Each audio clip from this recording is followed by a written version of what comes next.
Would you explain who you are and briefly explain your upcoming project? Well, we can start with the end. We'll just go all the way across. Okay. My name is Michael Griffin. I'll be handling a lot of inside operations for this new project that we have going. It's called the D20 Keep. All right. Well, my name is Chris Mather. I'm the one who came up with the initial idea and is spearheading the project that I hope to turn into a prosperous business venture. Hi, my name is Carlos Aparicio. I'm basically going to help everyone out, kind of manage everything to start to finish, from basically helping Chris kind of get everything through interview process to finding a great spot to designing it and hopefully setting it up so we can find a place to sit and drink beer. How did you all meet? Oh, very meet. The way that we met would have to be at a birthday party. It was your girlfriend's birthday party Yeah, at my house. It was my girlfriend's party. And she brought you from Ohio. That was how we met. So technically this is both our stories, so we could talk at the same time because this is how we both met each other. This guy, no, we met him. I'm just going to talk for everybody for this question because I think he was just around a lot for a lot of the parties that we were at, and eventually one day we just talked to him. And he got assimilated into Yeah, the he group. just got assimilated, and we understood that he was an important business asset. I mean, look at him. He's so nice. He's got his hair and his nice clothes. I feel so jealous. Just gets back from a business trip, and we make him drive out here at 9 o'clock at night for an interview. I mean, Because I love you. Yes, because you love us. Yeah, and I that's do, why actually. you will help us. You will give us your soul and all your time Not how much to of a make soul I this have dream left. a reality. As a collective, what is your goal of your brand?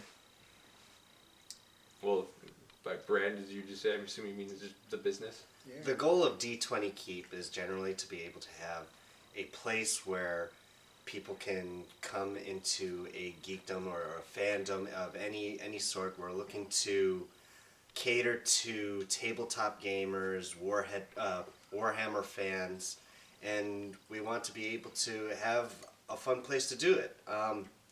We want to be able to make sure that it's in a place where people feel comfortable, where people can drink as they please, where people can eat as they please, and just meet more people who are like-minded. Pretty much covered it. I mean, the basis, the basic generalization of the idea is, it's starting to become a thing. I mean, there's this Pac-Man restaurant that opened in Chicago. A couple of different, video game things. There's video game lounges and all kinds of things. So it's definitely, the geeks shall inherit the earth, and that's the kind of way the balance is shifting. So we want a place that is something that I haven't seen before, which I haven't seen anything catered towards board games, tabletop games, Warhammer, Pathfinder, Dungeons and Dragons, Settlers of Catan, even something just as simple as, chess and checkers. It's just something else to go, somewhere else to go and, play games you love. People can spend a little less time on their phones and a little bit more time interacting with each other because, going to a place and sharing a meal and a drink always helps with that. Yeah, elaborating on that, imagine a place that you can go if you don't figurines. Like, I like doing little figurines for Pathfinder. So you don't want to do it at your house sometimes, so you go to our place and you just order a couple beers, get something to eat, and just do it right there on the table. If you want to have a place where you want to have a sewing session or illustration, go there. Rent out a little space, or if you want, rent out the entire bar for Christ's sake. Yeah, and just have it. It's just a place, an extension of your living room, so other people can go there. That's a good point. I mean, and that brings up another good idea too, because we do plan on having, space rentals, I guess you could say. Like, my group plays a Dungeons and Dragons or a Pathfinder game or a Shadowrun game every Saturday from 12 to 5. So instead of there, if you guys want to come and have one of the big dining room tables and stay there for 5 hours, we can make sure that we have that table reserved for you. And we can work out some kind of rental package where you pay a price and you can get meals. You can get food, snack foods, maybe some soda and stuff like that. We can make it work and make sure that everybody has a place to go. Just when they want to get out of their house, because sometimes the worst thing about having a hobby is sometimes you could end up getting a little bit cabin crazy from it. What is your favorite tabletop game? My favorite would have to be Pathfinder. I've always been a fan of Dungeons and Dragons. You know, I started with 2.0 and 3.0 and 3.5. Once we got to D&D 4.0, that was a humongous flop, and everybody, well, not everybody, most people do not like D&D 4.0, and that's when I found Pathfinder, and that seemed to be the huge switch, you know, and it's always been one of my favorites. I've been playing it for years. I still continue to play Pathfinder.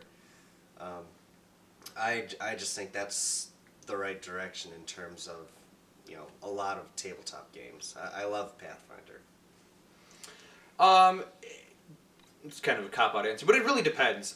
If it's something that I want to, like, role play a little bit more, then yeah, it'll be like Pathfinder, because that's my favorite from like the D20 system. But if I just want to play like a board game style, there's this really awesome game called Red Dragon Inn that I absolutely love, and they've got tons of different characters. It's pretty much Pathfinder or D&D, you know, your fantasy thing, like after hours, like everybody hanging out and drinking at a bar, and and you can play gambling and cards, and it's this really elaborate tabletop game. If you haven't heard it, check it out. If you have heard of it, you're probably agreeing with me right now.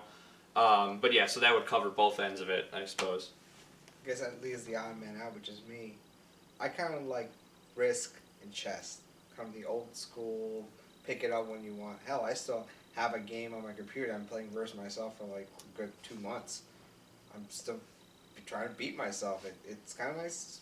That's the way I like to play things. And Risk is a good game. I like Risk. It is, and that's why even old games like that, you know, Risk, Monopoly, chess, checkers, all things this way, that you can't overlook them because they're enjoyable, and some people still like them, which is why we plan on having those as well, instead of, you know, not just the more elaborate tabletop games. I'll fight you over Australia.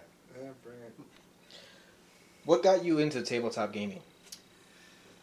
Oh, what got me into tabletop gaming would have to be, I would have to say Labyrinth. Labyrinth is this game where you're supposed to push and slide tiles across to be able to create a pathway to get to items that you need to pick up. And your character has to be able to move through these lanes. And you have these tiles where you push one tile in and a tile will slide off of the whole board. And you just have to, and you're fighting with 3 other people trying to get to items in your cards. It's a lot of fun. It's a real quick game that you can do. It's usually a nice pickup for, you know, for a good half-hour game. That's always been a favorite of mine. Got us into tabletop, right? That was the question? Yeah, Yes. it was. Actually, it would be LARPing, live action role playing. It's, you know, if any of you haven't heard it, it's pretty much the same, you know, it's the same deal. You make a character in a fantasy type environment and you get up, but the difference is that instead of sitting at a table, you get up and you walk around, and it's a little bit more theatrical. And I started doing that for a while, and that got me just into the habit of really enjoying just role playing, you know, pretending to be something else, doing the fantasy, doing the story, making up characters, being imaginative.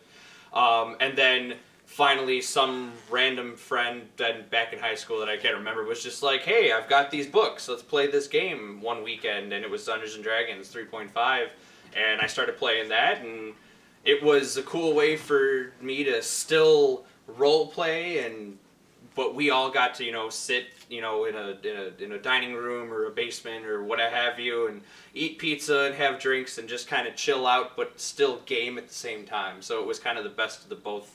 It was like a party and a game at the same time. It was good. I liked it. I guess for me it was passing time because I travel a lot sometimes from Spain to Latin America or North America. And I never grew up in the era of the Game Boy and things like that because I wasn't into that. So board games were the next best thing on a plane or, you know, in between on a flight or even waiting in between. So grabbing checkers or chess or even basically you have another person and they're like, the stewardess gives you something like to play and it's great. You meet someone new. So that was for me my first experience. It was a way to pass the time, not get bored, and meet new people. Do you have any funny D&D or other tabletop stories that you can speak of briefly? Briefly. Oh, gosh. Think of the brief one. Briefly. Okay. My brief story was, I was level 1. I was a level 1 rogue in D&D, and we were just starting out to become a party to, intermingle and whatnot. And this one barbarian guy, orc barbarian, he's like, give me all your money, da da da. And of course, level 1, I'm a rogue, and he intimidates me, so I give, he takes 50 gold away from me. Well, later on in the game, we become more associated, we become friends, we have more people join us, and we get all the way up to level 18. In the middle of the night, I wake him up, and I stab him to death. And I say, that's for the 50 gold. The ultimate grudge. The ultimate grudge. That was like the oldest grudge. Nobody saw it coming. That reminds me of a Tupac Like that song. was a year and a half. That was a character that was over a year and a half old. It was a year and a half you held on to that grudge for. Yeah. Oh, jeez. Well, it would have to be something that happened in the last one that we played. I can't think of any. What was... Oh, man. I really can't think of it. Oh, of course. Well, it's kind of not technically my funny story. It's more of the funny story of how somebody else decided that they wanted to screw over an entire party of people, and my general reaction of holding a grudge and hating him for like the next few months in game. Like, he just made all the crazy decisions where it was like, hey, let's sneak past these guards, but he would scream like, hey, and then like we would all get beaten up, and he would just do things like this. So then it got to the point where it was like once per game session I would try to like kind of attempted murder him. Like, it just got really, really bad for a long time. I guess that's kind of funny. There's too many to talk about briefly. I could go on forever. I guess one I'm gonna have for the rest of my life is going on a TGV flight, like from flying to Paris and then kind of going overseas. So basically entails that if you ever go on a ride, sometimes the flight's choppy, and you'll lose pieces, and then you're gonna try to find things to supplement those pieces. So basically, half the time when it's choppy, you try to use anything, like your gum. You're running out of gum to hold everything in place. Instead of using like a queen, you're trying to use like a bottle cap. And you're trying to get like literally a bottle cap from beer from the stewardess who really doesn't understand your poor English, going, I need this as a piece. Not because I just want it because it has liquor on it. And then vividly trying to get a pawn underneath a person who's sleeping. But you don't want to wake the dog that's underneath because this is first class. So this is all one flight for about 6 hours trying to do this. What was this, chess or something? What were you playing? You played Basically, chess? we went So from you were- chess, So you were and then we playing used the like checkers afterwards because we got bored with chess. garbage scavenger chess Yeah. on a plane while like maneuvering the pieces over like sleeping people and shit? No, basically you hold it and then it will roll.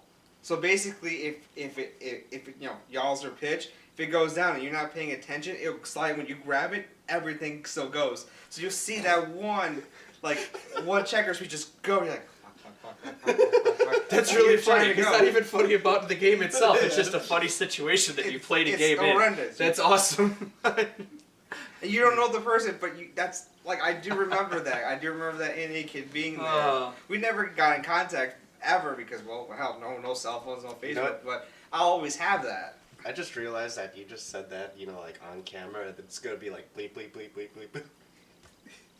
Okay. I wasn't even paying attention. Why the D20 keep? The name. Alright, well, I guess this It's all one's just you. me then, because I'm the one that came up with this. The name, well, originally I wanted, because the idea was I wanted to have a place, restaurant, bar, whatever have you want to call it, that I want to have tabletop games. Well, the number one thing that people mostly associate with tabletop gaming are, the special-sided die. Most popularly, the D20. So I thought of D20, and then I had to think of another name, and there was, D20 Pub, D20 Tavern, a bunch of other garbage that we thought of, and then we decided to keep because it was kind of an ambiguous name. It didn't really imply anything necessarily, but it is the word used in like when referring to like a safe house, you know, like a good place to be. So we wanted people, if you think of the name, we want it to be a place where you feel good going to play your favorite board games.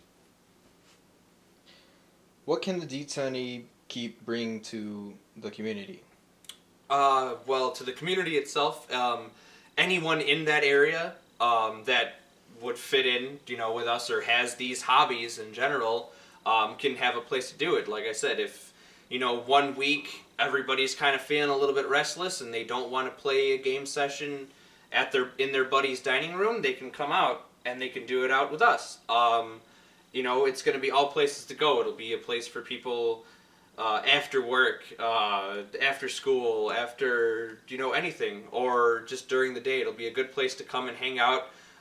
We definitely plan on having, you know, a relaxing environment, nothing too crazy. So When you're trying to have a game, you know, with your friends, and your mom keeps interrupting your D&D game, That's- you know, just that's the secret. you want to version. get away from that. Yeah. Where's the Funyuns? Mom! Did you drink all the Mountain Dew? Did you take out the trash yet? Yeah, that. You're 30. Why are you still living here? No, I guess for me, something new would be exposure. Because when someone like me who hasn't really played these, I got really into it. These guys know it. When they first started, they didn't have a seat for me at all. I Yeah. literally had to beg them Yeah. till someone left or got kicked. And then you got in, and then you came in so hard it was like we were a cult. Yeah, it kind of was because He traveling. drank the Kool-Aid. Yeah, really good Kool-Aid. I honestly thought you were gonna make a wrecking ball joke there. No. No, But he would have if we didn't let him in for much longer. He might have came in like a wrecking ball. Yeah. Okay. Put a okay. chair in the way. Okay. Enough of that. Let's get back to the task at hand. Where do you hope to see this go? Well, we hope for it to grow. Right now, since we're just starting out, we, you know, can only look at small little storefronts that are in like strip malls and whatnot. But eventually, we plan on opening, using this to, you know, springboard us into opening a much bigger place where we can have more tables, more sections that can be solely devoted to certain kinds of games. We can broaden the amount of games that we have. You know, just more to offer, you know, more space, but hopefully from our research and whatnot, we might have a place that's good enough to do most of that right from the get-go. I'm relatively new to Illinois. I had recently moved from Ohio. And the reason why I really want to get this, you know, the reason why I want to get more involved, the way I want to get more engaged into this, is I'm hoping through this to be able to meet more people who are more, you know, I want to be able to meet more people who are into tabletop games, who are into video games. I want to get more involved with the community as a whole. And there's a lot of people who simply stay at home to do this. And I think it'd be really neat to meet those kind of individuals. I guess I'm going to elaborate what Mike said. It just something nice to do, basically something great to have, and the way it can expand is just basically, if you're like a kid, you have something great to share, you're gonna go and share it, and that's something we want to do. Unless you're a selfish little kid. Yeah, Yeah. that's true. Talk Little bastards. Okay. Next question. How did you all come up with this idea? Well, I came up with the idea. It was pretty much like how I described in the previous questions. I just was sitting around one day, and I know that we all like to play tabletop games. You know, we run and play Pathfinder games. He's run and played. I've run and played. He's just played and run. and run from the game. Run from the game or towards the game. Or towards the game. And we're all, you know, adults. We like going out, and we like being social at the same time. So we're trying to find a way to meld everything, because there's no reason why everybody can't have a good time doing what it is they love to do. And I feel that a lot of people really love to do this just like we do, and we just want to have a good environment and a good place and have everybody have a good time and just be good. Just be good. Just be good. Just be good. Be good. Okay, quote of the day. Just be good. Just be good. Quote of the day. Yeah. Okay, do you plan on having any specialty game themed meals? Oh, absolutely. I plan on having. I don't want one thing on the menu to be what it actually is called. Like, I will make up a name for every drink, every burger, every hot dog, everything. I am definitely planning on theming everything. I believe that theming makes the place enjoyable and it makes it memorable. The ogre's grog. There you go, the ogre's grog. Was that one unkillable beast in 3.5, the Tyrannosaurus, the something? The tracheus. The tracheus burger. Just make a Tracheus monster's burger. monster's burger. No, the ogre's grog. It's called. You just pick 5 random bottles and then you just pour it into a cup. Okay, what do you plan on serving in your restaurant? Like what? Like barbecue, burgers, just basic food. Yeah, it's basic food. You know, we plan on having your general staples you'd find at any restaurant/bar environment. You know, different kinds of burgers, hot dogs, possibly even like soups and chilies, French fries, chicken wings, chicken tenders. Yeah, sure. Anything fried to your heart's content. Good fried finger food. Yeah, I mean, and of course, I mean, granted, I plan on having this idea to encompass the whole place, but I obviously plan on having a suggestions if there's something, game, like a certain tabletop game that we might not have that somebody wants to play. They can, suggest it to us if there's a certain type of food.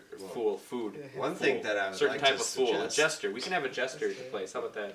One thing I'd like to suggest Excalibur. over at the on the food menu anyway, turkey leg and mashed potatoes. Turkey leg and mashed potatoes? Yeah, that's where you that's dip always the a good turkey one. leg in the mashed potatoes. Yeah, there you go. Yeah, okay, that's a good idea. Yeah, but it can't be some dry turkey leg like we get everywhere else we go. It's gotta be a juicy turkey leg. Like medieval times, good. Yeah, no, that's a half a Cornish hen. There's a difference. That's not a bad idea Sorry, too. I'm We hungry can now. have Cornish hens. Yeah, we're making each other hungry, and it's like late as hell at night. Will there be an age restriction, or will this be more of a family establishment? The age restriction. Yeah, I like how the last 5 questions or whatever so much are just me. We're gonna try very, very hard to make it a family establishment. There are, of course, rules and regulations when you have liquor licenses and food and all kinds of different things like that. So if there is a way for us to, without breaking the law, get around things to make it so that people can come in that are, teenagers or in high school and whatnot, as long as, of course, we're extra vigilant in making sure we don't serve minors, then we definitely will plan on doing that, yes. However, if laws and regulations of wherever we open up are against that, then that's unfortunately what it is.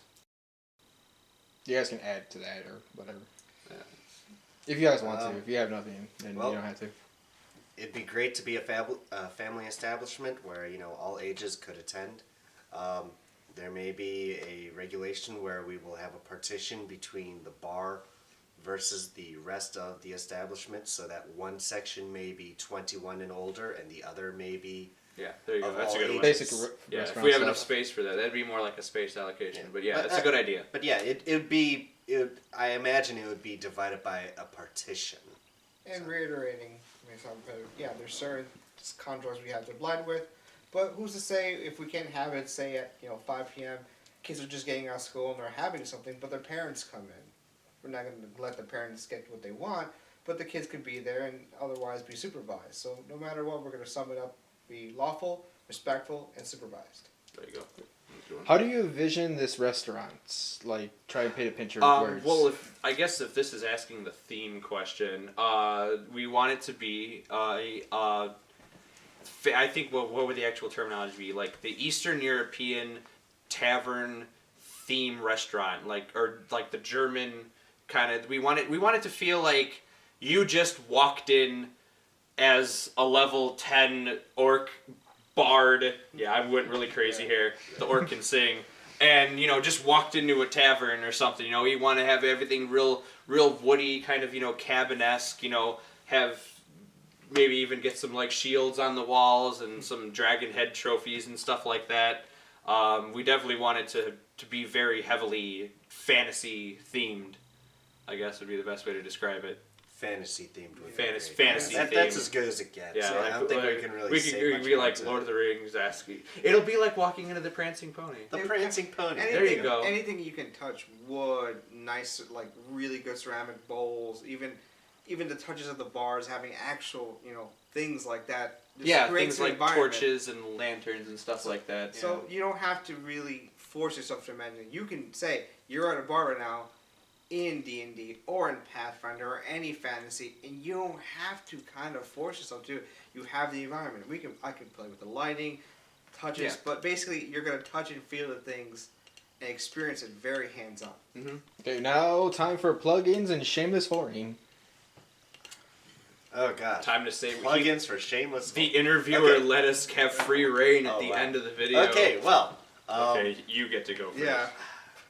I would first like to, throw in this shameless plug for, my friend, You're Chris not gonna here. let me plug and myself. No, I'm not. You can't let you. You're gonna plug me for me? Make sure to check I out don't want you to plug Asgard me. Audio. Asgard Audio, they handle audio and lighting systems for conventions and for parties. You just plugged me on the internet. Yeah, that's right. So make sure to check that out. You can find them on Facebook, located here. It hurt. I don't think we're gonna do that. No, You don't think no we're gonna do that? annotations in the Just video. point out. Just So point you out, just point look at out. it. So you In the look link, really though. stupid doing that. Yeah. I'll Asgard edit it out. Audio. Don't worry, I'll edit it out. Okay, Don't worry. there we go. No, you can't edit it out. Asgard You gotta leave that Audio. in. gotta keep this. There is no gag rail. This is real. This is raw footage. If you don't want to remember this, just keep drinking. Well, he plugged. Okay, fine. Well, if you're gonna plug me, I'm gonna plug you right back. So cosplay foam fighting, right? You didn't mention that. Yeah. Same thing. We love going to conventions. It's another way that we all kind of met each other. So I like having my audio AV service, and he likes to host panels and events where you get to all beat each other. I think we've plugged ourselves efficiently now. No, we've missed one. Oh, There we is missed one? also Cosplay Snap. Oh yeah. Well, I was gonna let him plug himself. I don't know. Having to plug yourself, that's kind of awkward. But yeah, okay. On Facebook as well, you can find Cosplay Snap. Carlos is a photographer. Do you do videography yet? Yeah. Yeah, he Actually, I'm expanding, particularly for those two, because when you go in and you want those aerial shots, I'm actually doing aerial shots.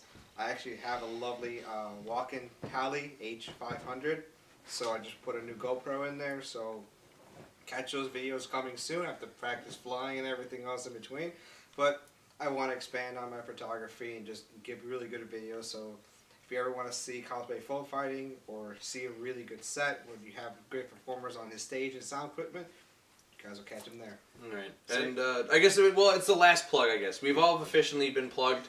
Now we give the group plugging, which is what the whole point of this video is for. There should be a link, I'm pointing at the guy behind the camera, for the campaign that we're doing this interview for this establishment. So please click on it, donate, share, just help us out. We want to do something good for everybody else. And there's plenty of good things to come from it for everybody involved. So, yes, thank you very much for watching this video. Thank you. And hope to have a drink with you guys soon.